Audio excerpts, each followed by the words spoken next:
Hello everyone. तो आज इस वीडियो में हम डिस्कस करने वाले हैं विलियम शेक्सपियर को, जो बहुत ही इम्पोर्टेंट हैं। लाइक चाहे हमारे टीजीटी हो गए या फिर पीजीटी हो गए या फिर एलटी हो गए, ईएमआरएस हो गया, केवीएस हो गया, एनवीएस हो गया, विलियम शेक्सपियर सभी में इम्पोर्टेंट हैं, जैसे कि हम जानते हैं। तो आज ये हम विलियम शेक्सपियर को ही डिस्कस करने वाले हैं। सो स्टार्ट करते हैं सेशन को। इसके पहले मैंने थ्री राइटर्स को मैंने कंप्लीट कर लिए हैं। मैंने उनसे रिलेटेड क्वेश्चन भी करा दिए हैं, बहुत सारे क्वेश्चन करा दिए हैं, एंड उनसे रिलेटेड जो भी थ्योरीज़ भी मैंने कराए हैं तीनों राइटर के। आज हम शेक्सपियर को देखेंगे, तो रिवीजन के तौर पे इसको देखते हैं। ओके, सो स्टार्ट करते हैं सेशन को। 23 अप्रैल 1564 का इनका जन्म है, एंड यानी कि बर्थ है, एंड 23 अप्रैल 1616 यानी कि 1616 में इनकी डेथ है। ये डेथ ईयर है। इन्हें नेशनल पोएट ऑफ इंग्लैंड कहा जाता है, जाना जाता है। अगर बात कभी आई कि नेशनल पोएट ऑफ इंग्लैंड किसे कहा जाता है, तो विलियम शेक्सपियर को। बार्ड ऑफ एवोन किसे कहा जाता है, तो विलियम शेक्सपियर को। स्वीट सॉन ऑफ एवोन किसे कहा जाता है, तो हमारे विलियम शेक्सपियर हैं। एलिजाबेथन ड्रामेटिस्ट एंड पोएट भी यही हैं, आपके विलियम शेक्सपियर। यहाँ से हम इनका इंट्रोडक्शन देखेंगे। William Shakespeare was born in 1564 at Stratford, a market town on the river Avon in Warwickshire. तो इनका जन्म 1564 में हुआ था। सबसे पहला पॉइंट ये है, कहाँ पे हुआ था? स्टैटफोर्ड अपॉन एवॉन आता है। अगर आपके एग्ज़ाम में आएगा तो अपॉन एवॉन आएगा। एवॉन अभी यहाँ पे देखेंगे, एवॉन एक रिवर के नाम है। अब मार्केट टाउन है ये एक मार्केट टाउन है, जो एक नदी, कौन सी नदी है? एवॉन नदी के पास में ही है। और ये सब पड़ता कहाँ है? वॉरविकशायर में। स्टैटफोर्ड कहाँ पड़ता है? वॉरविकशायर में पड़ता है। Shakespeare's family home in Stafford. Shakespeare की जो फैमिली है, शेक्सपियर की फैमिली का जो होम है वो स्टैटफोर्ड में है। स्टैटफोर्ड कहाँ है? वॉरविकशायर में है।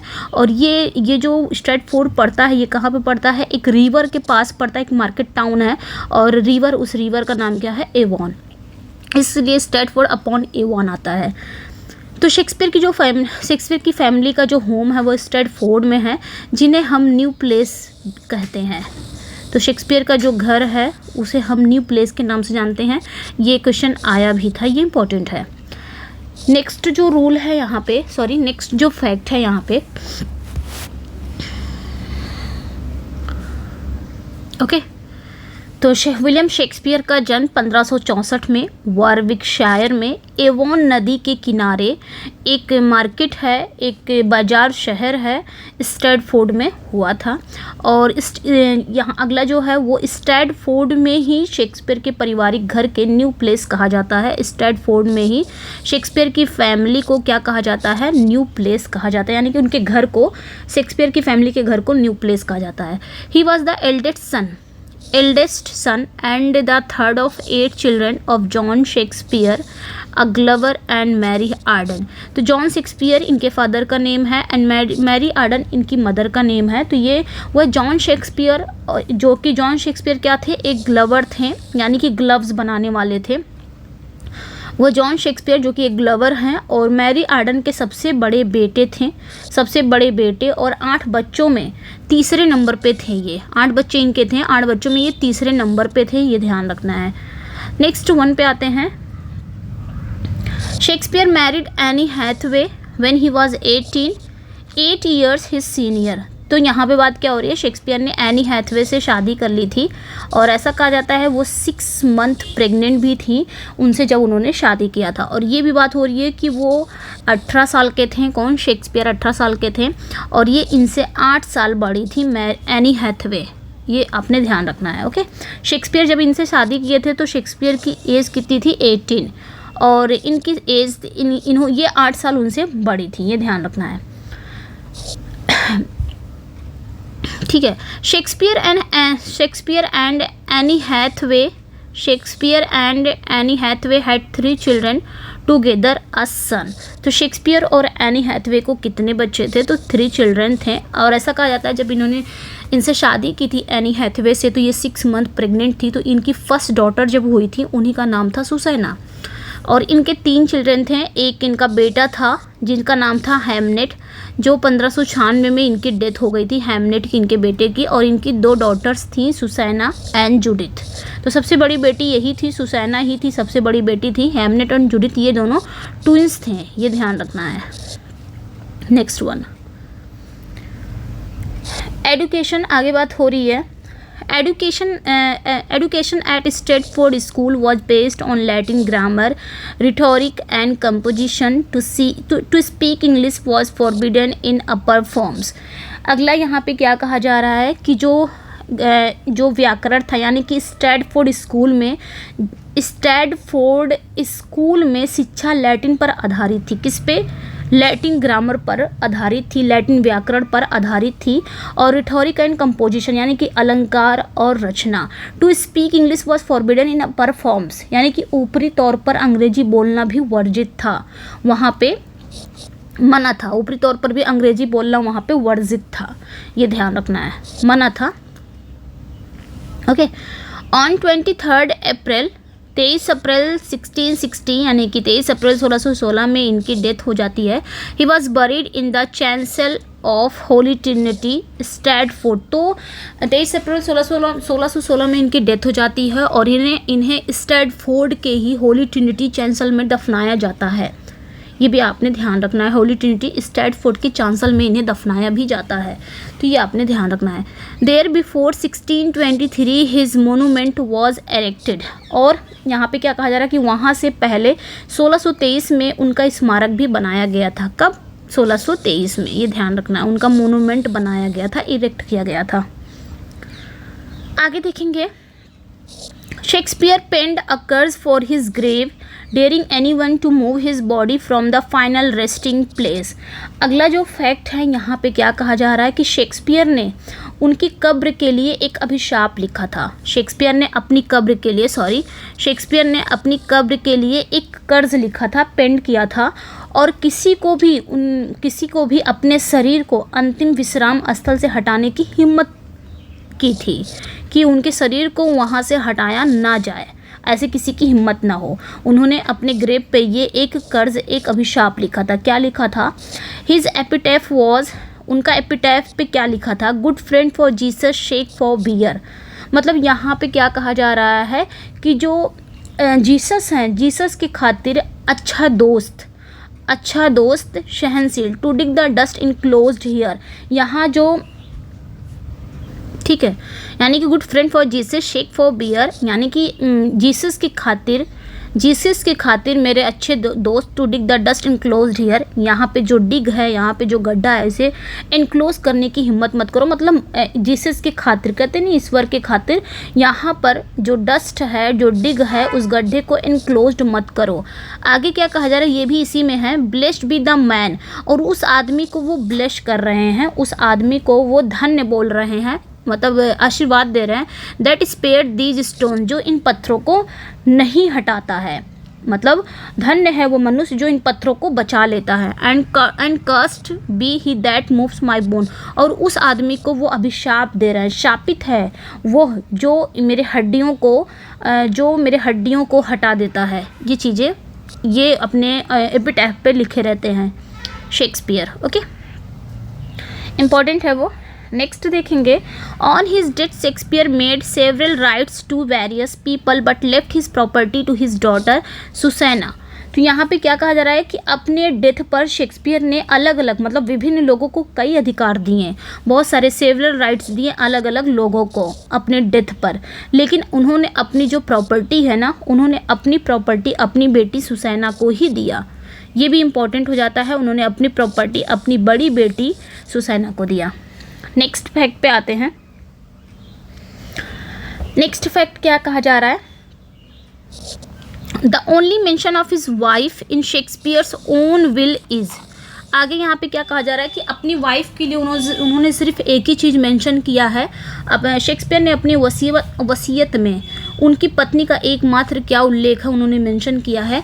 क्या कहा है? I gave unto my wife my second best bed with the furniture। पहले की इंग्लिश ऐसे रहती थी, ओल्ड इंग्लिश। तो यहाँ पे उन्होंने क्या लिखा है कि मैं अपनी पत्नी को फर्नीचर के साथ अपना दूसरा सबसे अच्छा बिस्तर देता हूँ, सेकेंड बेस्ट बेड देता हूँ अपनी पत्नी को। The furniture was bed clothes for the bed, मतलब जो फर्नीचर है वो बिस्तर के लिए बिस्तर के कपड़े थे। ये चीज़ वो अपने मतलब सिंपली कहने का मतलब है उन्होंने अपनी पूरी प्रॉपर्टी अपनी बड़ी बेटी सुसैना को दिया, और उन्होंने अपनी वाइफ को क्या दिया, अपनी वाइफ को उन्होंने सिर्फ सेकंड बेस्ट बेड दिया, बस। ये अपनी वाइफ के लिए वो छोड़ गए थे सेकंड बेस्ट बेड। ये क्वेश्चन पूछा जाता है तो आपने बस इतना ध्यान रखना है कि सेकंड बेस्ट बेड वो अपनी वाइफ को देते हैं। आगे आते हैं हम। Okay, some important facts about Shakespeare. तो शेक्सपियर के बारे में कुछ इंपॉर्टेंट फैक्ट्स हैं, देख लेते हैं इसको। His first publish play was Henry 6 part second. तो इनका फर्स्ट पब्लिश प्ले कौन सा था, वो हेनरी 6 पार्ट सेकेंड था, जो 1590 और 91 के बीच में आया हुआ था। नेक्स्ट फैक्ट जो है, he wrote 154 sonnets and 37 plays. कितनी बार पूछा गया, मेनी टाइम्स ये क्वेश्चन आए हुए भी हैं कि इन्होंने 154 कितने सोनेट लिखे हैं, तो आपने बताना है 154 सोनेट्स लिखे हैं, और इन्होंने कितने प्लेज लिखे हैं, तो 37 प्लेज। ओके, नेक्स्ट वन क्या है, he never actually published any of his play. इन्होंने कभी भी अपने प्लेज को कभी भी पब्लिश नहीं कराया। They are known today only because two of his fellow actors John Hemings and Henry Condell. तो आज हम शेक्सपियर को क्यों जानते हैं, सिर्फ इन्हीं दो पर्सन की वजह से जानते हैं, वरना हम शेक्सपियर को नहीं जानते। आज हम इसलिए जानते हैं क्योंकि इनके दो फेलो एक्टर्स थे, John Hemings and Henry Condell, जो इनके मरने के बाद उन्होंने क्या किया, इनके प्लेस को रिकॉर्ड किया, पब्लिश किया। इनके 36 प्लेज इन्होंने शेक्सपियर के मरने के बाद पब्लिश कराया था, और नाम क्या रखा था, the first folio. First folio में इन्होंने 1623 में 1623 में फर्स्ट फोलियो इनकी आई थी, और इन्होंने 36 प्लेस को पब्लिश कराया था, ये दोनों, John Hemings and Henry Condell. यही रीज़न है कि आज हम विलियम शेक्सपियर को जानते हैं, और इनके मरने के बाद ही ये आया था, इसलिए पास्थुमस यहाँ पे लिखा गया। नेक्स्ट फैक्ट जो है यहाँ पे देख लेते हैं। अगला फैक्ट है, he was a partner in the leading company of actors the Lord Chamberlain's Men founded in 1594। यहाँ पे क्या कहा जा रहा है कि वह 1594 में स्थापित अभिनेताओं की जो अग्रणी कंपनी थी लॉर्ड चैम्बरलेन्स मेन में भागीदारी थे। वो क्या थे, एक पार्टनर थे। सिंपली अगर मैं अपने लैंग्वेज में कहूँ तो ये 1594 में इनका एक ट्रूप कंपनी था, troupe dancer actor leading company of actors के एक लॉर्ड चैम्बरलेन्स में कंपनी था, जो 1594 में फाउंड हुआ था। ये उसके पार्टनर थे लॉर्ड चैम्बरलेन मेन के। ओके, और लीडिंग कंपनी ऑफ एक्टर्स थे, ये एक एक्टर्स भी थे, ये ध्यान रखिएगा उसमें। नेक्स्ट वन पे आते हैं। अगला फैक्ट क्या है, he wrote plays for the Globe theatre and it was burned down on 29th June 1613 after a cannon shot set fire to it during a performance of Henry VIII, but it was rebuilt in 1614। तो simply यहाँ पे क्या कहा जा रहा है कि 1613 में 29 जून 1613 में हेनरी VIII क्या हो रहा था, परफॉर्म्स हो रहा था। उस समय थिएटर में कौन सा प्ले इनका चल रहा था, वो कौन सा थिएटर था, ग्लोब थिएटर था। ग्लोब थिएटर में विलियम शेक्सपियर का ये प्ले चल रहा था हेनरी VIII 1613 में, ये आपने ध्यान रखना है। और उसी समय ये चल रहा था ना, उसी दौरान तोप की एक कैनन शॉट हुआ, तोप की एक गोली से आग लगने के बाद उसे जला दिया गया था। मतलब तोप की एक गोली निकली जिसमें से पूरा थिएटर क्या हो गया, जल गया, पूरा थिएटर ही जल गया। और उसके बाद इस थिएटर को रिबिल्ड कब किया गया था, 1614 में। तो सिंपली कई क्वेश्चन इसमें हो जाते हैं कि जो ग्लोब थिएटर में आग कब लगी थी, तो 29 जून 1613 में लगी थी आग। फिर क्वेश्चन पूछा जाएगा कौन सा प्ले चल रहा था उस समय, तो विलियम शेक्सपियर का हेनरी VIII चल रहा था। और यही रीज़न है कि विलियम शेक्सपियर का ये जो हेनरी VIII है ये अनफिनिश्ड है, यही कारण था, अनफिनिश्ड है। इसलिए यहाँ पे ये भी क्वेश्चन हो जाता है कि विलियम शेक्सपियर का अनफिनिश्ड वर्क कौन सा है, तो हेनरी VIII है। और फिर ग्लोब थिएटर को रिबिल्ड कब किया गया था, यानी कि दोबारा पुनर्निर्माण कब हुआ था इसका, तो 1614 में हुआ था। क्यों हुआ था, क्योंकि एक तोप की गोली से निकल गया था और वो पूरा थिएटर उसकी वजह से जल गया था, मतलब जब परफॉर्मेंस के दौरान ही। नेक्स्ट वन पे आएंगे। The Globe theatre was demolished in 1644। Globe theatre को 1644 में क्या कर दिया गया था, एकदम पूरा डिमोलिश कर दिया गया था, यानी कि ध्वस्त कर दिया था। डिमोलिश मीन्स क्या होता है, ध्वस्त करना, यह आपने ध्यान रखना है, ध्वस्त हो गया था पूरी तरह से। नेक्स्ट वन है his collective sonnets were first published in 1609। यहाँ पे बात क्या हो रही है कि उनकी जो कलेक्टिव सोनेट्स थी वो पहली बार पब्लिश कब हुई थी, 1609 में। किसके द्वारा हुई थी, तो ये भी ध्यान रखिएगा, किसने कराया था, किसके द्वारा, थॉमस थॉर्प के द्वारा। बहुत बार ये क्वेश्चन आया भी है, बाय थॉमस थॉर्प, इनके द्वारा पब्लिश कराया गया था इनके जो सोनेट्स थे, सोनेट के कलेक्शन थे। आगे हम देखेंगे, the comedy of errors is Shakespeare shortest play. यहाँ पे भी मैं लगा दूंगी, जो शेक्सपियर का कॉमेडी ऑफ एरर्स, ये एक प्ले है, कॉमेडी है, और विलियम शेक्सपियर का सबसे शॉर्टेस्ट प्ले है, which is written in 1770 lines, जिसमें कितनी लाइन्स थी, 1770 लाइन्स थी। किसमें, विलियम शेक्सपियर के the comedy of errors. Okay, अच्छा यहाँ पे शॉर्टेस्ट प्ले की बात हो गई है, तो लॉन्गेस्ट प्ले की भी बात होनी चाहिए। तो लॉन्गेस्ट प्ले कौन सा था, ये भी मैं बता दे रही हूँ। लॉन्गेस्ट प्ले यहाँ पे था हैमलेट, तो ये आपने ध्यान रखना है, हैमलेट लॉन्गेस्ट प्ले था। ओके, नेक्स्ट वन पे आते हैं। Shakespeare was known as the bard of Stratford. तो शेक्सपियर को क्या कहा जाता है, द बार्ड ऑफ स्ट्रैटफोर्ड के नाम से भी जाना जाता है, यह आपने ध्यान देना है। ओके, नेक्स्ट वन पे आते हैं हम। अगला फैक्ट है, अगला फैक्ट क्या है, King Lear was banished from the English stage for making fun of monarchy and King George third. तो यहाँ पे बात क्या हो रही है कि किंग लियर को अंग्रेजी मंच से क्या कर दिया गया था, बैनिश कर दिया गया था, इंग्लिश स्टेज से निष्कासित कर दिया गया था, क्योंकि जो मोनार्की थी, जो मोनार्की और किंग जॉर्ज थर्ड का मजाक उड़ाना था। ऐसा लगता था कि उसमें मोनार्की की राजा जॉर्ज की उसमें मजाक उड़ाया गया है, इस वजह से इंग्लिश स्टेज से इसको बैनिश कर दिया गया था। आपकी किंग लियर, ये एक ट्रेजेडी है विलियम शेक्सपियर की। ओके, ये ध्यान रखना है, ट्रेजेडी है। नेक्स्ट जो फैक्ट है, love's level lost has the highest percentage of rhyming lines of all of his pledge.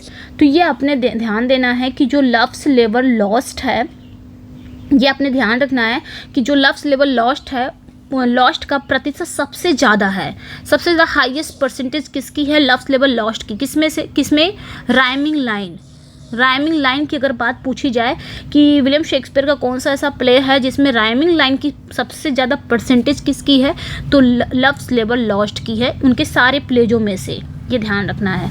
Okay, next one, There is no record of all's well that ends well ever being performed in Shakespeare's lifetime। यहाँ पे बात क्या हो रही है, यहाँ पे बात हो रही है कि, तो यहाँ पे क्या कहा जा रहा है कि शेक्सपियर के पूरे लाइफ टाइम में, यानी कि शेक्सपियर के जीवन काल में ऑल्स वेल दैट एंड्स वेल के प्रदर्शन का कोई रिकॉर्ड नहीं है। ऐसा कहा जाता है कि शेक्सपियर के पूरे लाइफ टाइम में ऑल्स वेल दैट एंड्स वेल का जो रिकॉर्ड है वो कहीं पे भी नहीं है, उनके परफॉर्म्ड का कोई रिकॉर्ड। ओके, यहाँ पे वही कहा जा रहा है कि शेक्सपियर के जीवन काल में ऑल्स वेल दैट एंड्स वेल के प्रदर्शन का कोई रिकॉर्ड नहीं है। He never attended a university, उन्होंने कभी कोई यूनिवर्सिटी को अटेंड नहीं किया, कभी कोई किसी विश्वविद्यालय में उन्होंने दाखिला नहीं लिया। अगला फैक्ट है, he invented the word assassination and bump. तो ये ध्यान रखना है, उन्होंने ये जो वर्ड है ना, असिस्नेशन एंड बम्प, ये जो वर्ड है इन्होंने इन्वेंट किया है, इंपॉर्टेंट है, ये बहुत ही इंपॉर्टेंट है। इन्होंने ये जो दोनों वर्ड है ना, असिस्नेशन और बम्प। असिस्नेशन मतलब क्या होता है, हत्या, क्या होता है, हत्या। एंड बम्प मतलब क्या होता है, बम्प, टक्कर। ये दोनों शब्द का इन्होंने क्या किया है, आविष्कार किया है, ध्यान रखना है। नेक्स्ट फैक्ट जो है, ही lived through the black death. He lived through the black death मतलब वह ब्लैक डेथ के माध्यम से जीवित रहे, ये ध्यान रखना है। नेक्स्ट फैक्ट है, Shakespeare had many quarrels with play critic Robert Greene.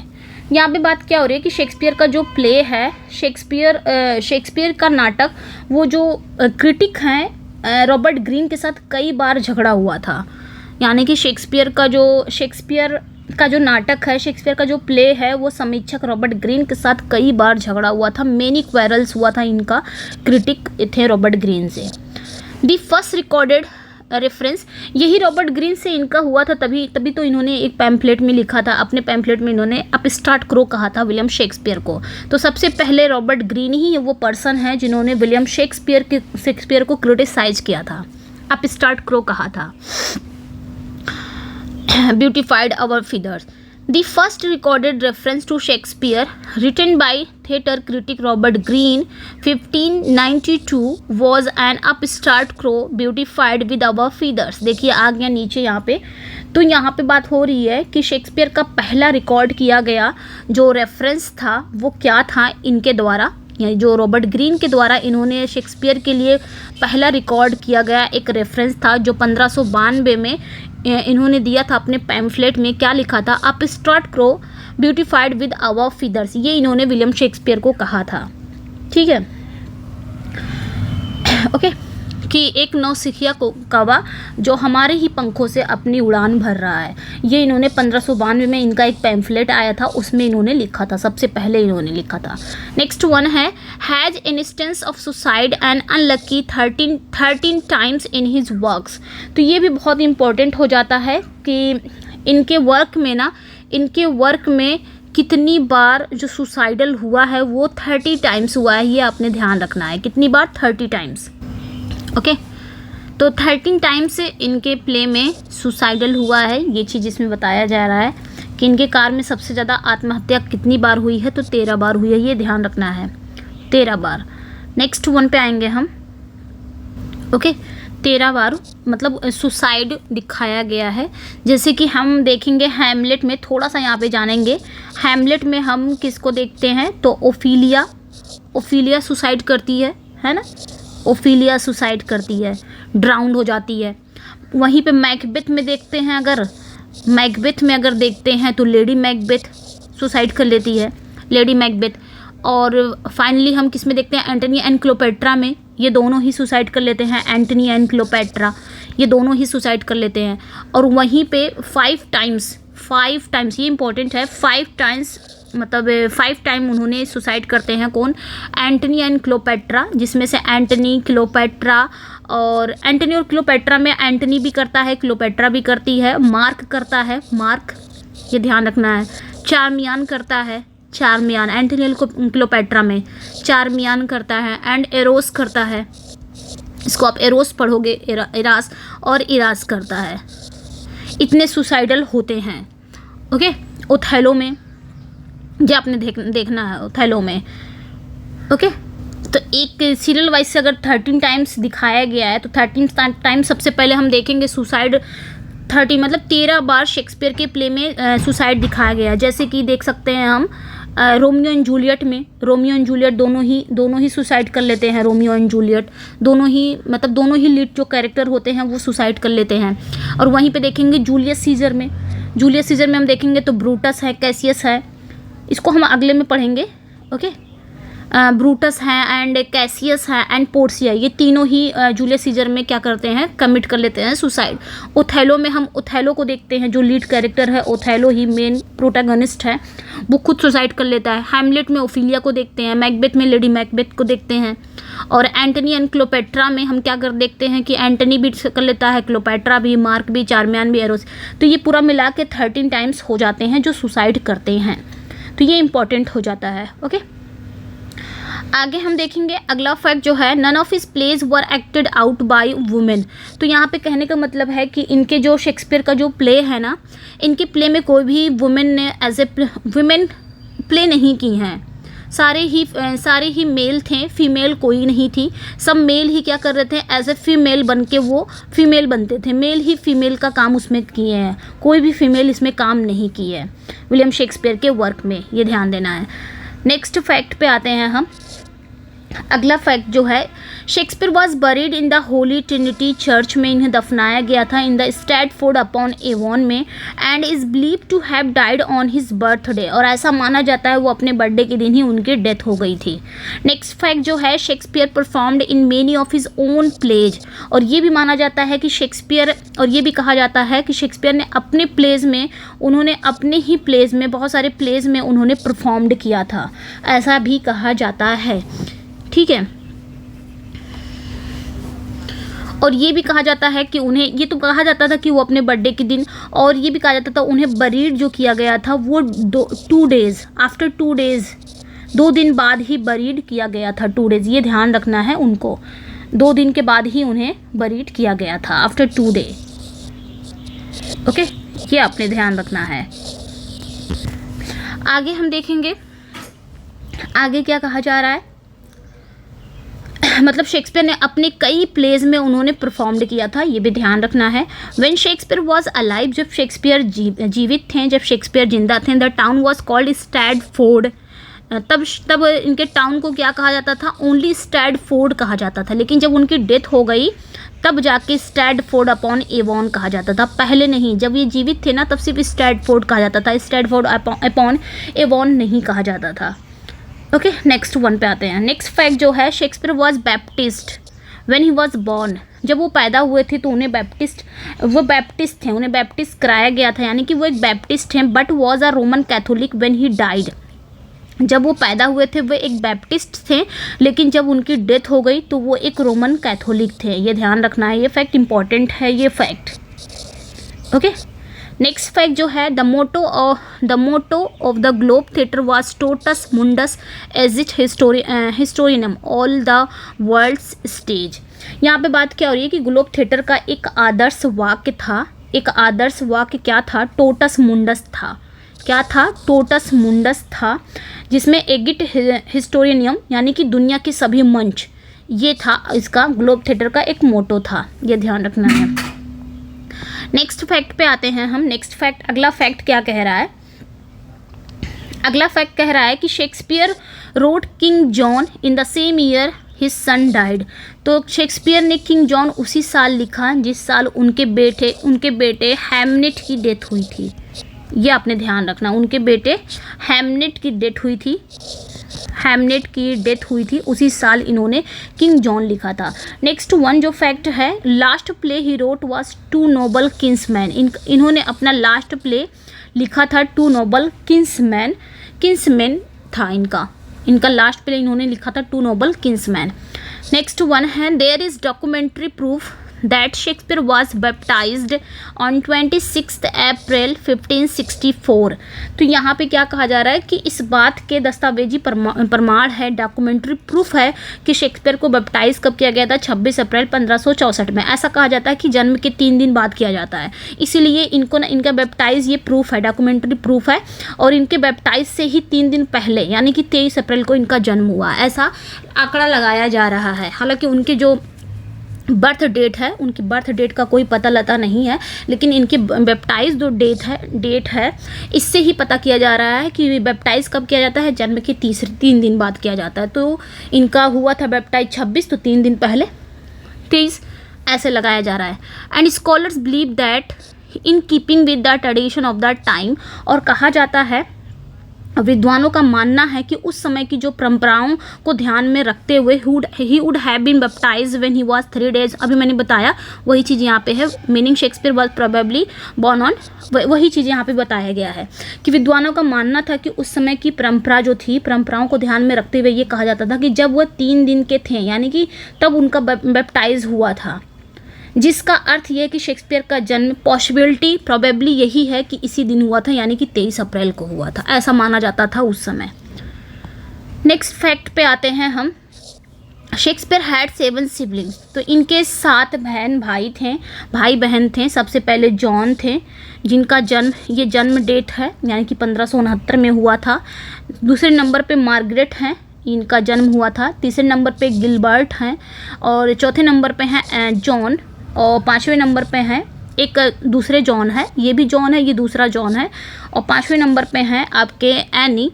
Richard and Edmund, ये इनके भाई बहन थे, 7 सिबलिंग्स थे, ये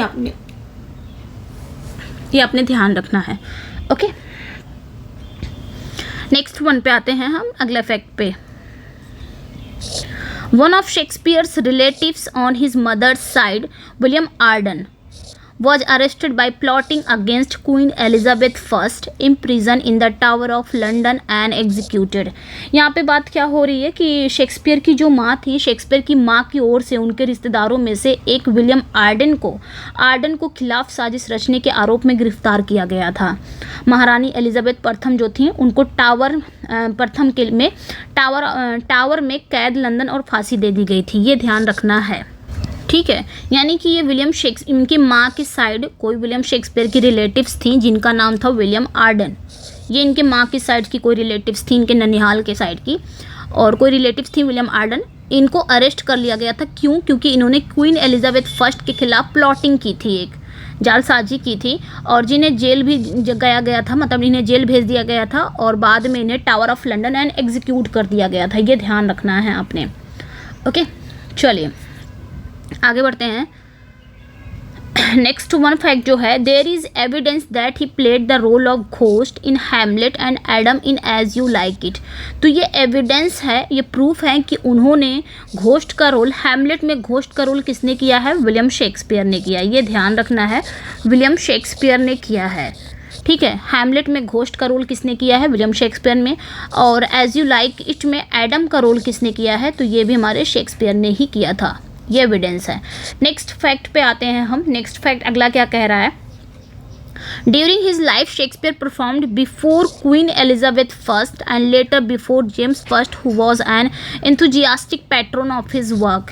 ये जो फैक्ट है, ये क्या कहा जा रहा है कि अपने करियर के अंत में शेक्सपियर ने अन्य लेखकों के साथ नाटकों पर उन्होंने काम किया था, ये ध्यान रखना है। यहाँ पे क्या कहा जा रहा है कि अपने जीवन के दौरान, शेक्सपियर की बात हो रही है कि अपने जीवन के दौरान शेक्सपियर ने क्वीन एलिजाबेथ फर्स्ट और बाद में जेम्स फर्स्ट के समक्ष प्रदर्शन उन्होंने किया था, जो उनके काम के उत्साही संरक्षक थे, जो उनके वर्क के एक इंथुजियास्टिक पैट्रोन थे। ओके, नेक्स्ट वन पे आते हैं। Towards the end of his career, Shakespeare worked with other writers on the plays। मतलब अपने करियर के अंत में शेक्सपियर ने अन्य राइटर के साथ नाटकों पर उन्होंने काम किया, जैसे Timon of Athens was a collaboration with Thomas Middleton. जैसे उन्होंने टिमोन ऑफ एथेंस, ये शेक्सपियर का ही वर्क है, लेकिन इन्होंने कोलैबोरेशन में लिखा था, किसके? थॉमस मिडलटन के कोलैबोरेशन में लिखा गया था। इनका अकेले का वर्क नहीं है। टिमोन ऑफ एथेंस ये थॉमस मिडलटन का सहयोग था। वहीं पे पेरिक्लीस देखेंगे, पेरिक्लीस किसके सहयोग से लिखा गया था? विद जॉर्ज विल्किंस, इनके सहयोग से, इनके कोलैबोरेशन से लिखा गया था। और वहीं पे द टू नोबल किंग्समैन, ये किसके सहयोग से लिखा गया था? तो जॉन फ्लेचर के सहयोग से लिखा गया था। इंपॉर्टेंट है, ऐसे क्वेश्चन आपके बनते हैं। तो इन्होंने अपने करियर के अंत में अदर राइटर के साथ अपने प्लेस पे काम किया था, जैसे टिमोन ऑफ एथेंस इन्होंने किसके साथ मिलकर लिखा था? थॉमस मिडलटन के, पेरिक्लिस जॉर्ज विल्किंस के, Two Noble Kinsmen John Fletcher के। ये आपने ध्यान रखना है। ओके, नेक्स्ट वन, अगले फैक्ट पे आते हैं। अगला फैक्ट क्या है आपका? Two of Shakespeare plays, Hamlet and Much Ado About Nothing, have been translated into Klingon। तो शेक्सपियर के दो ऐसे प्ले हैं, जैसे आपके हैमलेट हो गए और मच अडू अबाउट नथिंग को क्लिंगन में ट्रांसलेट किया गया था। ये भी इम्पोर्टेंट है, तो पूछ लिया जाएगा शेक्सपियर का कौन सा ऐसा प्ले है जिसको क्लिंगन में ट्रांसलेट किया गया था? तो आपके हैमलेट है and much Ado About nothing है। ओके, नेक्स्ट फैक्ट पे आते हैं हम। Shakespeare had close connection with king James first. तो यहाँ पे क्या कहा जा रहा है कि शेक्सपियर का राजा जेम्स प्रथम के साथ बहुत ही क्लोज कनेक्शन था, बहुत ही घनिष्ठ संबंध थे। The king made the actors of Shakespeare company's grooms of chamber in response to which Shakespeare change the company's name from the Lord Chamberlain's man to the King's man. Important है, यहाँ पे बात क्या हो रही है कि जो शेक्सपियर थे वो राजा जेम्स प्रथम के बहुत ही घनिष्ठ संबंध थे उनका, दोनों का बहुत क्लोज कनेक्शन था शेक्सपियर और किंग जेम्स फर्स्ट का। और राजा ने क्या किया, शेक्सपियर की कंपनी के जितने भी अभिनेता थे, अभिनेताओं को ग्रूम्स ऑफ चैम्बर बना दिया था। इन्होंने शेक्सपियर की कंपनी के एक्टर को क्या बना दिया था, ग्रूम्स ऑफ चैम्बर, इंपॉर्टेंट है, बना दिया था किसने, किंग जेम्स फर्स्ट ने। और जिसके जवाब में शेक्सपियर ने क्या कर दिया, कंपनी का नाम ही उन्होंने बदल दिया। इन्होंने शुक्रिया अदा बोल सकते हैं कि इन्होंने किंग जेम्स का शुक्रिया अदा करने के लिए इन्होंने क्या किया, लॉर्ड चैम्बरलेन मैन को चेंज करके किंग्स मैन रख दिया इन्हीं के नाम पर। ओके, नेक्स्ट वन पे आते हैं।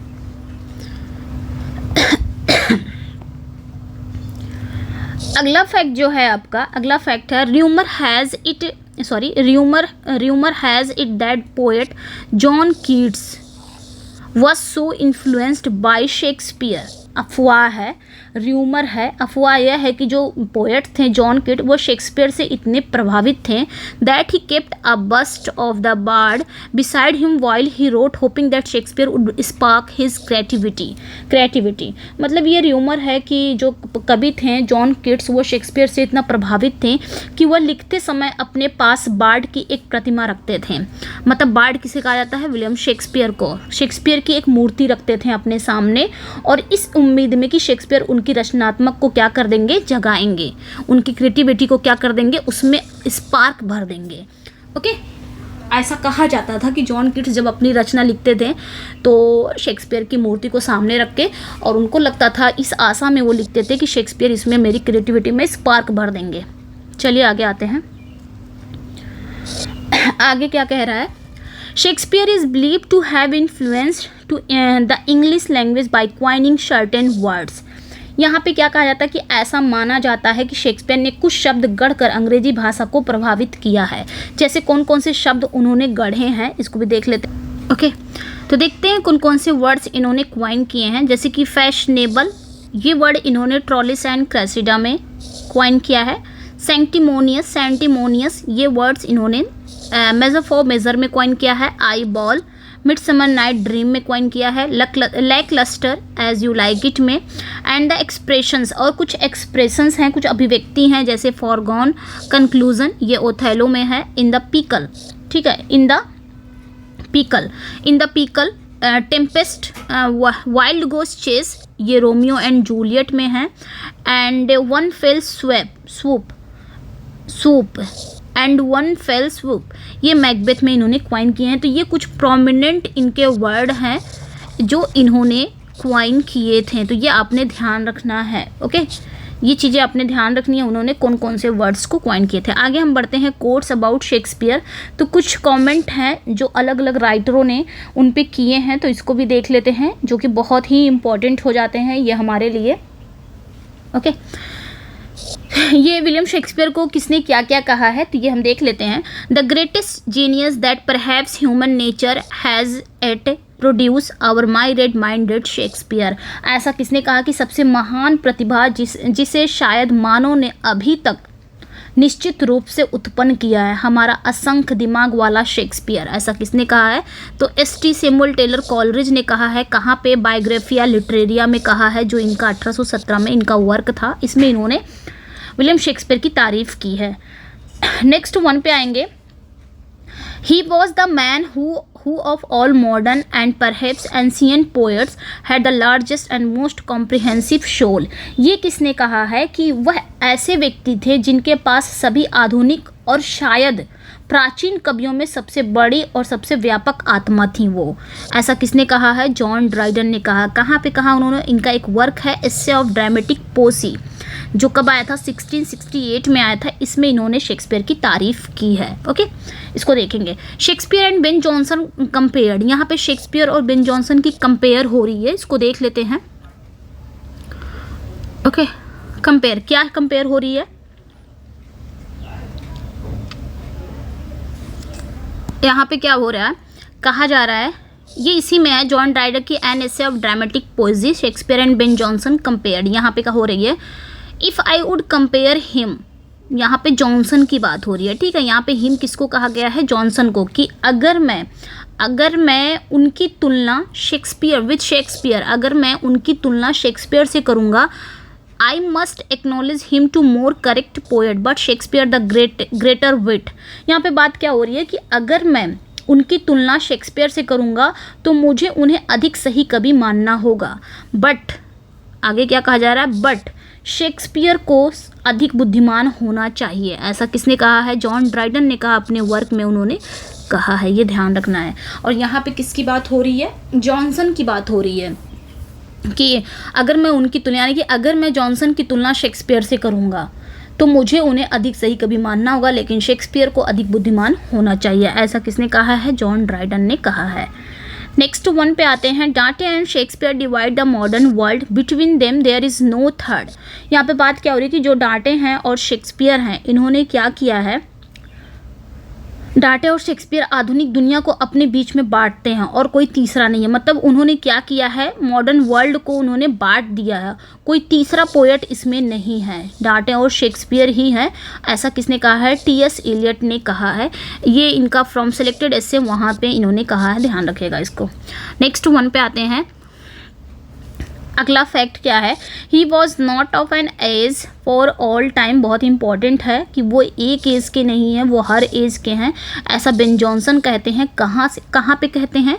इनका एक वर्क है to the memory of my beloved the author Mister William Shakespeare, जो 1623 में आया था। ये ध्यान रखना है कि बहुत ही इंपॉर्टेंट है, पूछा जाता है, बेन जॉनसन ने इसमें कहा है। नेक्स्ट वन पे आते हैं हम। His story requires Roman Kings but the things only on main. मतलब उनकी जो कहानी में रोमनों या राजाओं की आवश्यकता है, लेकिन चीज़ें केवल पुरुषों पर ही हैं। ऐसा किसने कहा है? डॉक्टर जॉनसन ने कहा है, विलियम शेक्सपियर के वर्क को कहा है यहाँ पे। नेक्स्ट वन पे आएंगे हम। अगला क्या कहा रहा है? There was ever more in him to be praised than to be पार्डन्ड।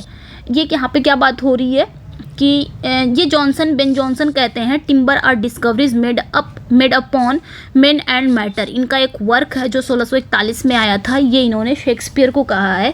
क्या कहा है कि उन्हें क्षमा करने की तुलना में प्रशंसा करने के लिए और भी कुछ था। मतलब उनमें क्षमा करने की तुलना में प्रशंसा करने के लिए और भी कुछ था, ये बेन जॉनसन कहते हैं। नेक्स्ट वन पे आते हैं। अगला क्या है? Shakespeare has united the powers of exciting laughter and sorrow not only in one mind but in one composition। यहाँ पे बात क्या हो रही है कि शेक्सपियर ने रोमांचक हंसी और दुख की शक्तियों को न केवल एक दिमाग में बल्कि एक रचना में क्या कर दिया है? एक रचना में एकजुट किया है।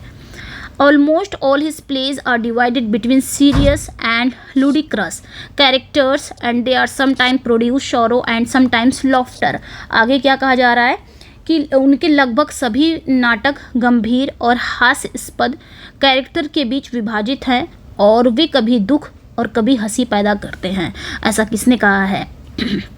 मतलब यहाँ पे उन्होंने क्या कहा है कि जो शेक्सपियर हैं, शेक्सपियर ने क्या किया है? रोमांचक हंसी और दुख की शक्तियों को न केवल एक दिमाग में बल्कि एक रचना में उन्होंने एक ही साथ कर दिया है, एकजुट कर दिया है, यूनाइट कर दिया है।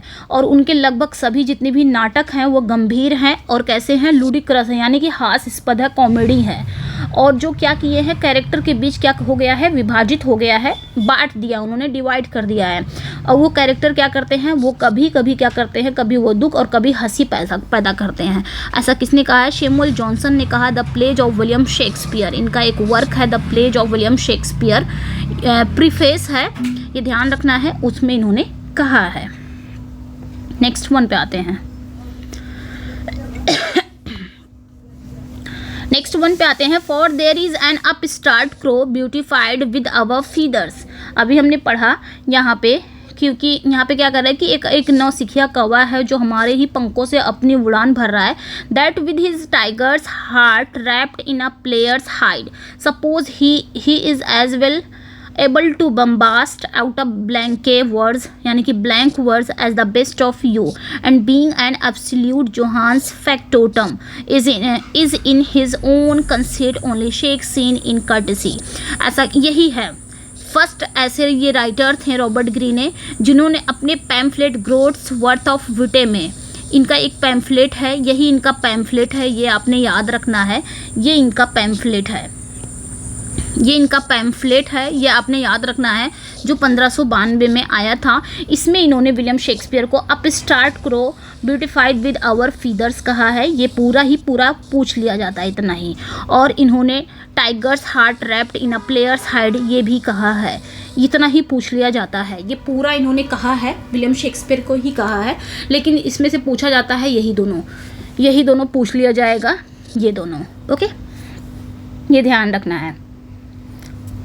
मतलब ये कहने का क्या मतलब है कि एक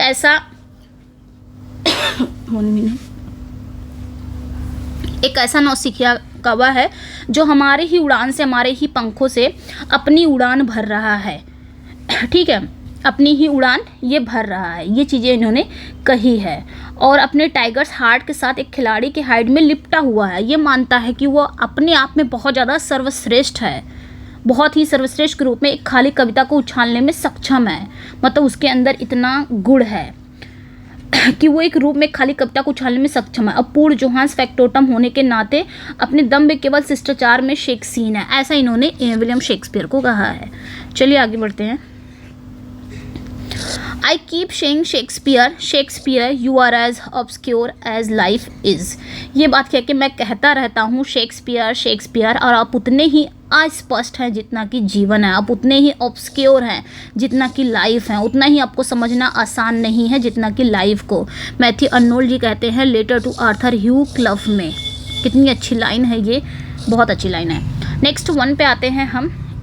He has left nothing to say about nothing or anything। यहाँ पे बात क्या हो रही है कि he has left nothing to say about nothing or anything। ये बात कौन कहता है कि किसी भी चीज़ या किसी चीज़ के बारे में कहने के लिए कुछ भी नहीं छोड़ा है। ऐसा किसने कहा है? जॉन कीट्स ने कहा है। और किसमें? In a letter to John Hamilton Reynold.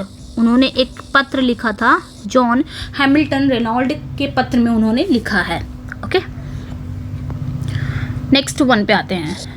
Hamlet's experience simply could not have happened to a plumber. ये किसने कहा है? जे.बी. शॉ ने कहा है। क्या कहा है जे.बी. शॉ? कि एक प्लम्बर का हैमलेट का एक्सपीरियंस कैसा है? Simply could not have happened to a plumber. ये किसने कहा है? ये जॉर्ज बर्नार्ड शॉ कहा है, हैमलेट के एक्सपीरियंस को कहा है। ओके, नेक्स्ट वन है sweet swan of Avon. Ben Jonson कहते हैं। किसमें कहते हैं? अभी हमने पढ़ा है my beloved to the memory of my beloved Mister William Shakespeare, उसमें इन्होंने कहा है sweet swan of Avon. Okay,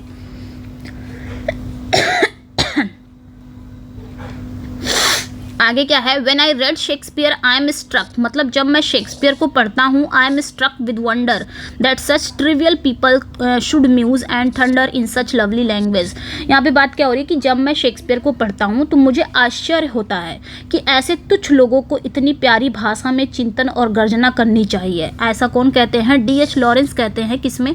when I read Shakespeare from Pansies. इनका वर्क है when I read Shakespeare from Pansies, जो 1929 में आया था, उनमें इन्होंने कहा है, D.H. लॉरेंस। ओके, आगे देखते हैं। Others abide a question. दूसरे हमसे सवाल करते हैं लेकिन तुम फ्री हो। वी आस्क एंड आस्क, और हम क्वेश्चन पे क्वेश्चन करते हैं। दाउ स्माइलिश एंड आर्ट स्टिल, और तुम क्या करते हो? सिर्फ मुस्कुराते हो। तुम्हारा आर्ट भी, वो अभी भी क्या है? Still out topping knowledge. ये कौन कहता है? मैथ्यू अर्नोल्ड कहते हैं। इनका वर्क है शेक्सपियर, इसमें ये बात ये कहते हैं। Okay, next one, the stream of time. क्या कहा जा रहा है? यहाँ पे जो बात हुई है, यहाँ पे अदर्स अबाइड अ क्वेश्चन, मतलब लोग हमारे प्रश्न का पालन करते हैं। अदर्स अबाइड अ क्वेश्चन, लोग हमारे प्रश्न का क्या करते हैं? पालन करते हैं। दाउ आर्ट फ्री, लेकिन तुम क्या हो? आप स्वतंत्र हैं। वी आस्क एंड आस्क, हम पूछते हैं और पूछते हैं, और आप क्या करते हो? आप मुस्कुराते हो और फिर शांत रहते हो। आपका जो आउट टॉपिक नॉलेज, जो आपका आप ना अपने अंदर, यानी कि आपके पास क्या है? उत्कृष्ट ज्ञान है, आप उत्कृष्ट ज्ञान रखते हो। ऐसा किसने कहा है? मैथ्यू अर्नोल्ड ने कहा। कितनी अच्छी बात उन्होंने कही है। यहाँ पे क्या कहा जा रहा है? द स्ट्रीम ऑफ टाइम, इसको भी देख लेते हैं।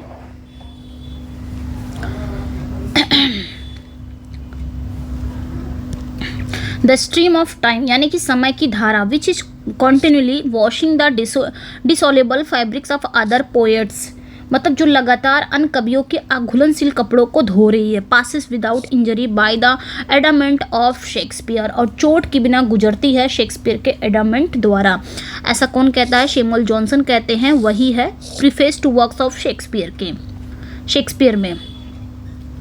Scorn not the sonnet critic you have frowned, mindless of it just honors, with this key Shakespeare unlocked his heart। यानी कि यहाँ पे क्या कहा जा रहा है कि scorn not the sonnet, sonnet का तिरस्कार ना करें।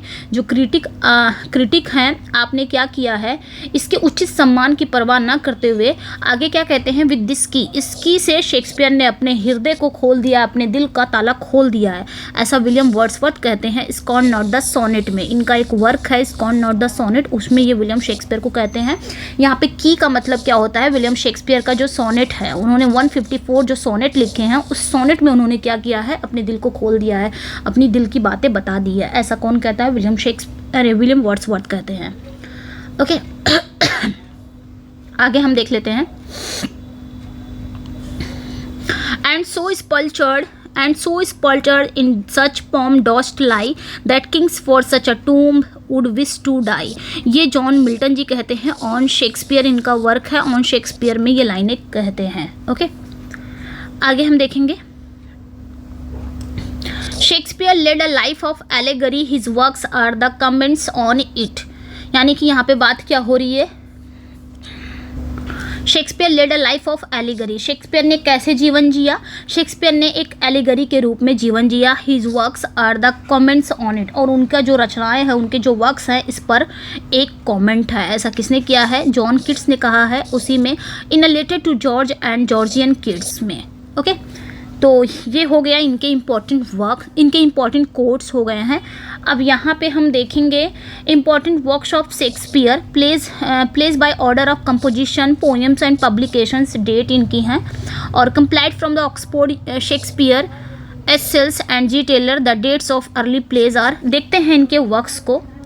ये कुछ इनके इम्पॉर्टेंट वर्क डेट हैं, अब वर्क्स हैं, तो इनके डेट पे मत जाइएगा, डेट वैसे पूछेगा नहीं, लेकिन आपने ध्यान रखना है, एक दो नज़र आप इसे देख सकते हैं, क्योंकि इनकी डेट एग्जैक्ट होती नहीं है इस वजह से। ओके तो यहाँ पे देखिए 90-91 के बीच में टू जेंटलमैन ऑफ वेरोना आया था, फिर 90-91 के बीच में ये भी आया था टेमिंग ऑफ द श्रू, और उसके बाद 91 में हेनरी 6 पार्ट 2, 92 में हेनरी 6 पार्ट 1। इसको आप देख सकते हैं, मैं PDF दे दूँगी, पूरा ही PDF आपको अवेलेबल मिल जाएगा। कहाँ पे? मेरे चैनल पर, टेलीग्राम पे भी मिल जाएगा आपको पूरा PDF, और मेरे व्हाट्सएप ग्रुप पे भी आप जुड़ सकते हैं, डिस्क्रिप्शन में लिंक दिया रहता है, वहाँ से डायरेक्ट मेरे व्हाट्सएप ग्रुप में ज्वाइन हो सकते हैं। तो ये पूरा ही दिया गया है, देख लीजिए, ये पूरा आप इसे देख सकते हैं। इनके प्लेज हैं, ये सारे ही इनके प्लेज, ये हिस्ट्री प्लेज हैं। Richard III, Venus and Adonis, Rape of Lucrece, Comedy of Errors, Love's Labour Lost, Richard III, ये सारे ही इनके वर्क हैं, ये देख सकते हैं आप। ओके अब यहाँ पे हम आएंगे some important facts about the work. अभी तक हमने कुछ फैक्ट देखे हैं विलियम शेक्सपियर के बारे में, आगे हम देखे हैं कि विलियम शेक्सपियर पर कौन से राइटर ने क्या क्या कहा है। अब हम विलियम शेक्सपियर के वर्क के बारे में कुछ देखेंगे फैक्ट, जो बहुत ही इंपॉर्टेंट है हमारे एग्जाम के पॉइंट ऑफ व्यू से। विलियम शेक्सपियर तो अपने आप में ही बहुत इंपॉर्टेंट है। ओके चलिए आगे देखते हैं।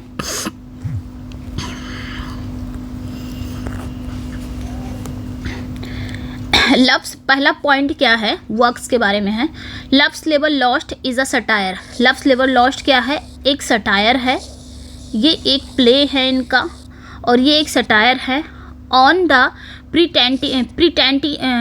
प्रिटेंटियसनेस of scholars who believe that they can forgo the charms of women in fair of reading and writing poetry.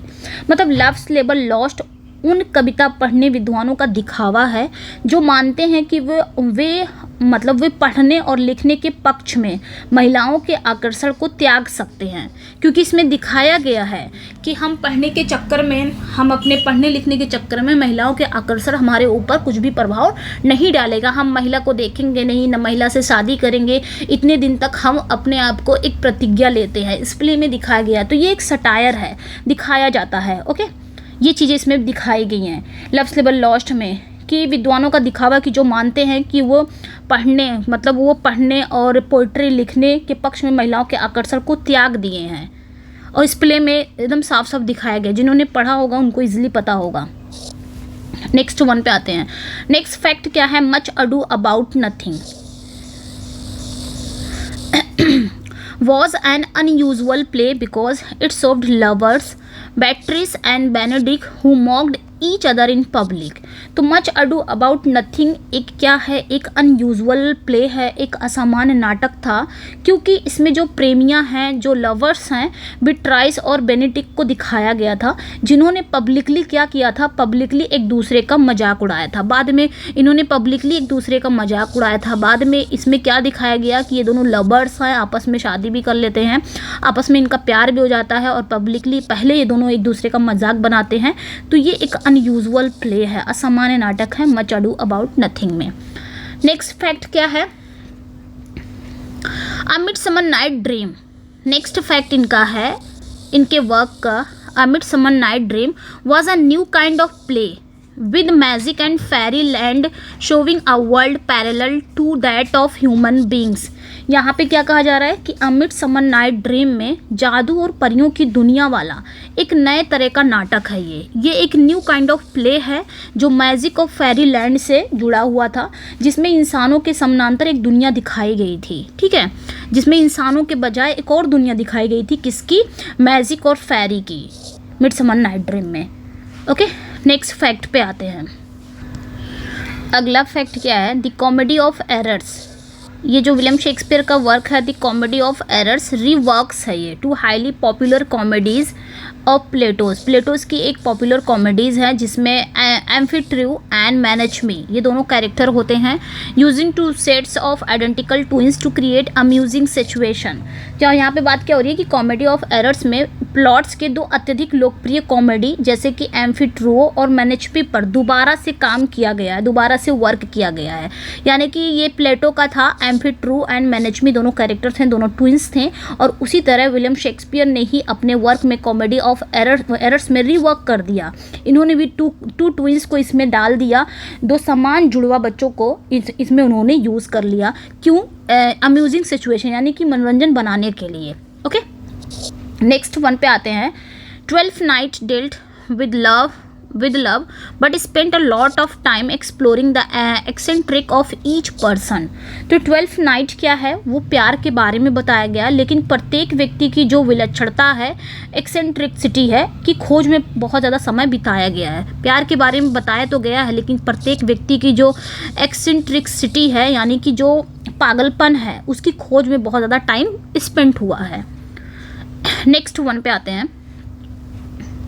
ये सारा ही इनके वर्क के बारे में बताया गया, कौन सा वर्क किस लिए लिखा गया है, क्या क्या उन्होंने लिखा है, किस बारे में लिखा है। Henry six is a Chronicle play. Henry six इनका क्या है, एक क्रॉनिकल प्ले है that deals with the England's war with France. यानी कि हेनरी सिक्स एक ऐतिहासिक नाटक है जो फ्रांस के साथ इंग्लैंड के युद्ध से संबंधित है। ये आपने ध्यान रखना है, जो फ्रांस के साथ इंग्लैंड का वॉर हुआ था उससे संबंधित है। नेक्स्ट फैक्ट पे आते हैं। Richard III Shakespeare extend his study of monarchy, showing how a man becomes king by murdering his contenders. मतलब रिचर्ड थर्ड क्या दिखाया गया, रिचर्ड थर्ड में शेक्सपियर ने एक राजशाही के अपने अध्ययन का विस्तार करते हुए दिखाया है कि एक आदमी कैसे राजा बनता है, अपने दावेदारों की हत्या करके, अपने दावेदारों की हत्या करके एक आदमी कैसे राजा बन जाता है, ये रिचर्ड थर्ड में दिखाया गया है। एंड नेक्स्ट वन फैक्ट जो है, Shakespeare explored the theme of monarchy and the history of Richard second. Next fact क्या है कि शेक्सपियर ने रिचर्ड सेकंड में राजशाही और इतिहास के विषयों की खोज की है। तो इसमें किसकी, मोनार्की के बारे में इन्होंने बताया है और हिस्ट्री के बारे में इन्होंने दिखाया है रिचर्ड सेकंड में। नेक्स्ट फैक्ट पे आते हैं। The two parts of Henry fourth and the concluding Henry V, Richard II was about the responsibility of a monarch। अगला फैक्ट यहाँ पे क्या कहा जा रहा है कि हेनरी फोर्थ के दो भाग यानी कि हेनरी फोर्थ के टू पार्ट्स और जो कंक्लूडिंग है यानी कि समापन हेनरी फिफ्थ, रिचर्ड सेकंड एक राजा की जिम्मेदारी के बारे में दिखाया गया है। It marks Shakespeare's first real comment on English monarchy and shows how he dealt with the contemporary problem, the issue of the successor of Queen Elizabeth. तो यहाँ पे बात क्या हो रही है कि हेनरी फोर्थ में 2 पार्ट और हेनरी फिफ्थ का जो कंक्लूडिंग पार्ट था और रिचर्ड सेकंड एक राजा की जिम्मेदारी के बारे में सब कुछ दिखाया गया है इसमें। और आगे क्या दिखाया गया है कि ये अंग्रेजी राजशाही और शेक्सपियर की पहली वास्तविक टिप्पणी है और दिखाता है कि उन्होंने समकालीन जो समस्याएं होती थी और यानी कि महारानी एलिजाबेथ के उत्तराधिकारी के मुद्दा से वो कैसे निपटे थे, ये सारी चीज़ें इसमें दिखाई गई है। ओके, नेक्स्ट वन पे आते हैं। नेक्स्ट वन क्या कह रहा है कि हेनरी फोर्थ, अगला फैक्ट है Henry Fourth introduce one of Shakespeare most unforgettable characters जैसे कि Falstaff, a man who symbolize all the sins of gluttony, lust and sloth. तो हेनरी फोर्थ ने शेक्सपियर के सबसे अनफॉरगेटेबल मतलब जिसको कभी भूलने वाला कैरेक्टर, ना कभी भूलने वाला यानी कि अविस्मरणीय कैरेक्टर में से एक फॉल्स्टाफ का वो परिचय देते हैं, इंट्रोड्यूस कराते हैं हेनरी फोर्थ में, जिसको कभी भूला नहीं जा सकता। ठीक है, एक ऐसा व्यक्ति जो ग्लटनी यानी कि लुलुपता, लस्ट यानी कि वासना एंड स्लॉथ यानी कि आलस्य के सभी पापों का प्रतीक है, सिंबलाइज है फॉल्स्टाफ। इन्होंने हेनरी फोर्थ में फॉल्स्टाफ का इंट्रोड्यूस किया है। ठीक है, आगे क्या कहा जाएगा, अगला फैक्ट है the merchant of Venice has sometimes be called a romance. और कभी कभी मर्चेंट ऑफ वेनिस को भी रोमांस कहा जाएगा, मतलब कभी कभी द मर्चेंट ऑफ वेनिस को भी एक रोमांस कहा जाता है। क्यों? Humility, wit and dignity are all explored here. क्योंकि यहाँ पे क्या दिखाया गया है, क्योंकि यहाँ पे विनम्रता यानी कि ह्यूमिलिटी, बुद्धि और गरिमा सभी की खोज की गई है मर्चेंट ऑफ वेनिस में। ठीक है, बट आगे क्या कहा जा रहा है, though the play's anti Jewish theme made it controversial after the Second World War. हालांकि यहाँ पे क्या बता रहा है कि हालांकि जो प्लेज है, जो नाटक है, वो यहूदी विरोधी विषय ने इस द्वितीय विश्व युद्ध के बाद क्या बना दिया है, एक विवादास्पद बना दिया है, एक कॉन्ट्रोवर्शियल बना दिया है। लेकिन ये है एक रोमांस कहा जाता है। इसमें ह्यूमिलिटी, विट एंड डिग्निटी सब कुछ दिखाया गया है, लेकिन इसमें एंटी जूइश थीम भी दिखाई गई है सेकेंड वर्ल्ड वॉर के बाद, जो कि एक कॉन्ट्रोवर्शियल बन गया है ना। नेक्स्ट वन पे आते हैं। नेक्स्ट वन क्या कह रहा है, Romeo and Juliet. Romeo and Juliet marks the first great tragedy where Shakespeare attacks society hypocrisy and bigotry about two star crossed lovers. तो यहाँ पे क्या कहा जा रहा है कि रोमियो एंड जूलियट वो पहली महान ट्रेजेडी का प्रतीक है जहाँ शेक्सपियर ने 2 स्टार क्रॉस्ड प्रेमियों के बारे में समाज के पाखंड और कट्टरता पर उन्होंने हमला किया है। तो ये आपने ध्यान रखना है। सोसाइटी की जो हिपोक्रेसी है यानी कि समाज की जो हिपोक्रेसी है, उन्होंने इस पर हमला किया है। समाज का जो पाखंड है और कट्टरता पर उन्होंने हमला किया है। स्टार क्रॉस्ड लवर के लिए नाम से जाने जाते हैं ये दोनों, रोमियो एंड जूलियट। इंपॉर्टेंट है, ये पूछा जाता है। नेक्स्ट पे आते हैं, जूलियस सीजर। अगला क्या है, Julius Caesar. Julius Caesar is about the slow erosion of republic caused at least partly by the selfishness of politician। यानी कि जूलियस सीजर एक गणतंत्र के धीमे क्षण के बारे में है, मतलब रिपब्लिक के एक स्लो एरोजन के बारे में है, जो कम से कम आंशिक रूप से स्वार्थ के कारण राजनेता को क्या कर देते हैं, मतलब सेल्फिशनेस ऑफ पॉलिटिशियन, जो राजनेता के स्वार्थ के कारण ये सारी चीज़ें होती हैं। ठीक है, जूलियस सीजर यही होता है ना कि वो अपने राजनेता के जो बहुत सारे सिर्फ ब्रूटस को छोड़कर बाकी जितने भी रहते हैं वो जो करते हैं जालसाजी करते हैं, उनको मारने की जो भी प्लानिंग करते हैं वो अपने लिए करते हैं, सिर्फ ब्रूटस को छोड़कर। ये चीज़ें इसमें दिखाई गई है। ओके, नेक्स्ट वन पे आते हैं। हैमलेट का दिखाया गया। हैमलेट में क्या है, ये 1601-2 के बीच में आया था। एक स्नेकन ट्रेजेडी है। हैमलेट क्या है, एक स्नेकन ट्रेजेडी है। Brooding heroes, vengeance, murder and madness, duels and hate the play has it all. तो हैमलेट क्या है, एक स्नेकन ट्रेजेडी है जो नाटक में क्या क्या दिखाया गया है, वेंजियंस यानी कि चिंतित एक नायक है, एक ब्रूडिंग हीरोज़ है, एक मतलब बहुत ज़्यादा परेशान हीरो है, बहुत ज़्यादा चिंतित हीरो है, और जो बदला लेने के चक्कर में है, बदला लेगा, वो प्रतिशोध है उसके अंदर, हत्या भी दिखाया गया है, मैडनेस पागलपन भी दिखाया गया है, ड्यूल यानी कि द्वंद्व और नफरत भी दिखाया गया है इस प्ले में। सब कुछ इस प्ले में दिखाया गया है, और जो हीरो है इस प्ले का वो बहुत ज़्यादा चिंतित है। नेक्स्ट वन पे आते हैं, ओथेलो को देख लेते हैं। ओथेलो क्या है? ओके, ओथेलो कब आया था? 1603 में। Deals with human jealousy, distrust and vulnerability, combines the heroic figures with that of a braggart. मतलब यहाँ पे क्या बात हो रही है कि ओथेलो में क्या दिखाया गया? ह्यूमन जेलेसी दिखाया गया, यानी कि मानवीय ईर्ष्या, और डिस्ट्रस्ट अविश्वास दिखाया गया है, अविश्वास से ये संबंधित है, और भेदता दिखाई गई है, और वीर छवि को छोड़ती है ये हीरोइक फिगर। ये सब मतलब यहाँ पे क्या दिखाया गया है? मानवीय ईर्ष्या, अविश्वास से संबंधित है ये प्ले, और विद दैट ऑफ अ ब्रैगर्ट। ठीक है। द थीम ऑफ रिवेंज, आगे क्या कहा जा रहा है? The theme of revenge continue to haunt Shakespeare here and Iago master plotter है becomes one of his best creation. तो एक घमंडी मतलब बदला लेने के लिए थीम जा रही है यहाँ पे। शेक्सपियर और मास्टर साजिशकर्ता जो है वो यागो है इसमें। यागो इसका जो विलन है वो कौन है? यागो है। यही सब कुछ प्लॉटर है, सब कुछ प्लॉटिंग यही करता है। ठीक है। उनके सबसे बेस्ट क्रिएशन में से सबसे ज़्यादा माना गया है, उनके सबसे बेस्ट क्रिएशन का सबसे ज़्यादा जो कृतियों में से एक बन जाता है ये आपका ओथेलो। ये आपने ध्यान रखना है। Becomes one of his best creations. Othello की बात हो रही है। Okay.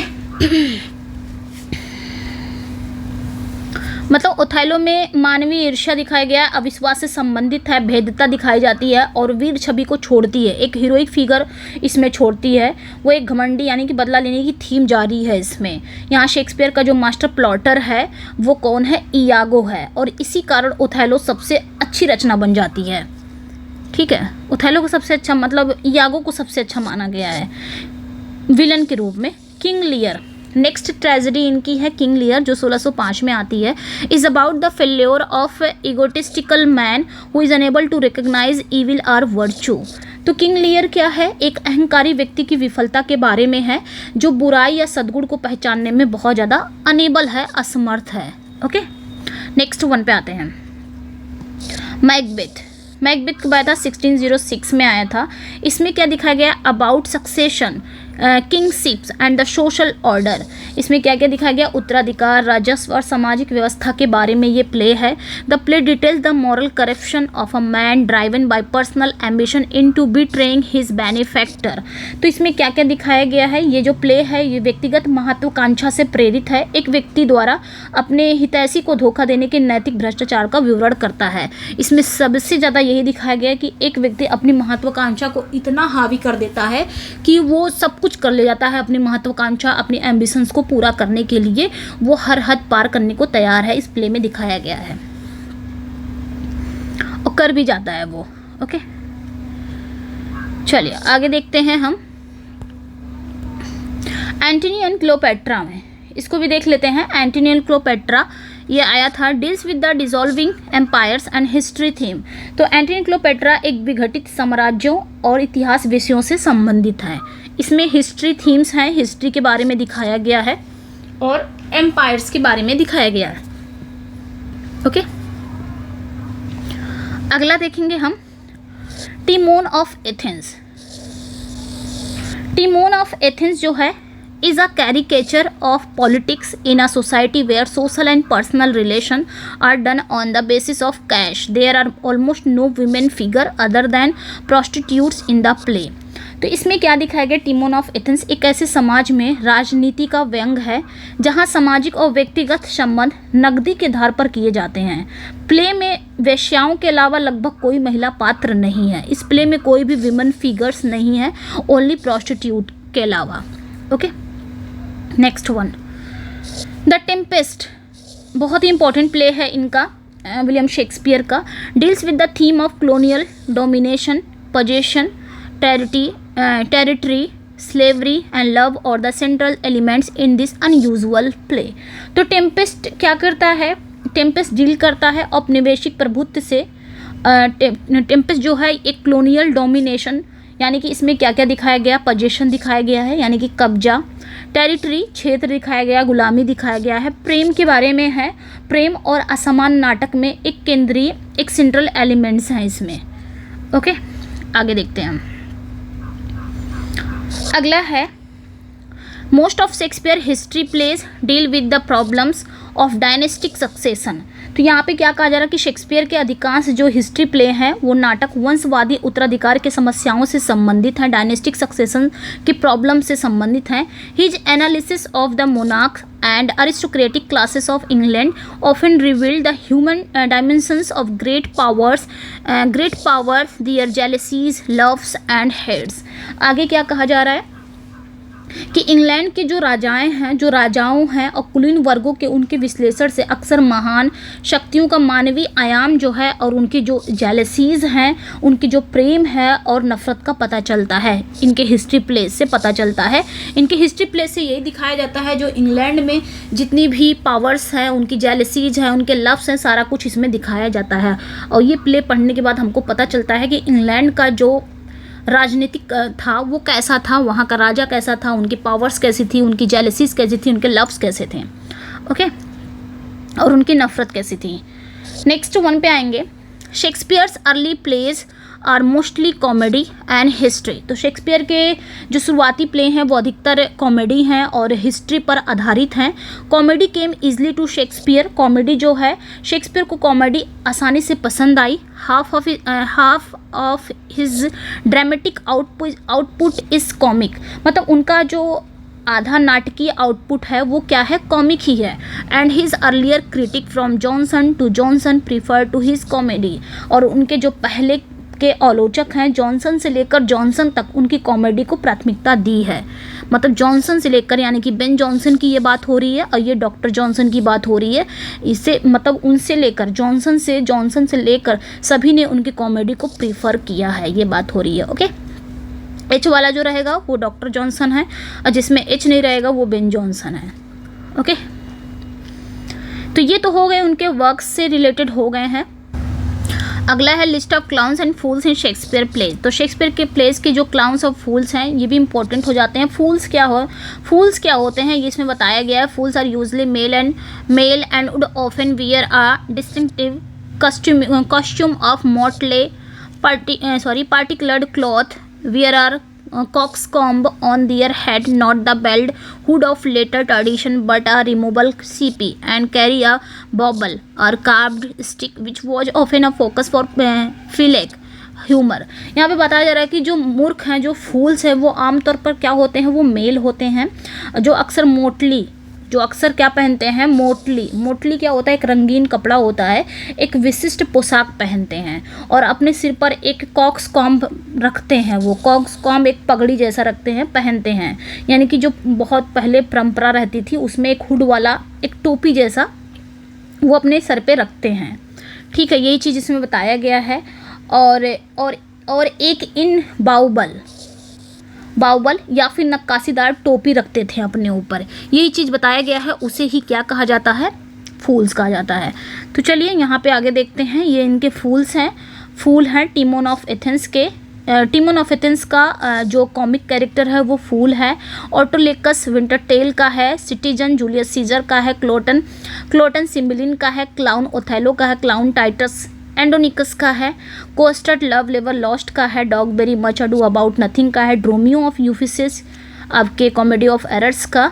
फॉल्स्टाफ Henry Fourth part 1 second Merry Wives of Windsor का है। फेस्टी 12th नाइट का है। Grumio Taming of the Shrew. Launce Two Gentleman of Verona. Launcelot Gobbo Merchant of Venice. Lavache All's Well that Ends Well का comic character है, fools है। Nick Bottom Midsummer Night Dream का है। And पॉम्पे major का है। पक midsummer Night dream, ये सारे कुछ है, आप देख लेंगे इसको। तो इतना ही था आई थिंक, ख़त्म हो गया यहाँ पे। तो ये आपने ध्यान रखना है, ये सारे इनके फूल्स और कैरेक्टर्स हैं। ओके, बाकी बहुत सारे अभी भी ऐसे फैक्ट हैं जो आपके एग्ज़ाम में आने वाले हैं। वैसे मैंने ज़्यादातर इसमें सारे ही फैक्ट को कवर कर दिए हैं। ऐसा मैं नहीं कह सकती कि मैं शेक्सपियर को पूरा कंप्लीट कर दी हूँ, ऐसा नहीं है। शेक्सपियर तो नहीं कंप्लीट हो सकते हैं, वो बहुत ज़्यादा उनका है। बट हाँ, जहाँ से इम्पॉर्टेंट है, इम्पॉर्टेंट ज़रूर लगा सकते हैं कि इम्पॉर्टेंट जहाँ से आपके एग्ज़ाम में बनते हैं क्वेश्चन, सारा कुछ इसमें इंक्लूड किया गया। लेकिन और भी बचेगा तो मैं नेक्स्ट वीडियो में कवर करा दूँगी, क्योंकि वीडियो बहुत लेंदी हो जा रही है, उसको हम नेक्स्ट वीडियो में कवर कर लेंगे। ओके, तो कैसा लगा आपको, अपना फीडबैक ज़रूर दीजिएगा। इसका PDF चाहिए तो आप मेरे टेलीग्राम पे भी जुड़ सकते हैं, वहाँ पे आपको इसका PDF मिल जाएगा, हिना इंग्लिश क्लासेस टेलीग्राम पर। और आप मेरे व्हाट्सएप ग्रुप पे भी जुड़ सकते हैं, व्हाट्सएप ग्रुप पे। और व्हाट्सएप ग्रुप पे कैसे जुड़ेंगे, तो इसी क्लास के डिस्क्रिप्शन में आप जाके मेरे व्हाट्सएप ग्रुप पे आप जुड़ सकते हैं, लिंक दिया गया है, वहाँ से आप मेरे व्हाट्सएप ग्रुप पे जुड़ सकते हैं। आपको PDF वहाँ पे प्रोवाइड हो जाएगी। ओके, तो जो फर्स्ट टाइम मेरे चैनल को वॉच कर रहा है वो चैनल को सब्सक्राइब कर लें, वीडियो को लाइक एंड शेयर ज़रूर कर दें। हम शेक्सपियर के जो भी और भी बहुत सारे कुछ इंपॉर्टेंट फैक्ट है वो हम नेक्स्ट वीडियो में कवर कर देंगे। ओके, फिर मिलते हैं नेक्स्ट वीडियो में। Thank you for watching.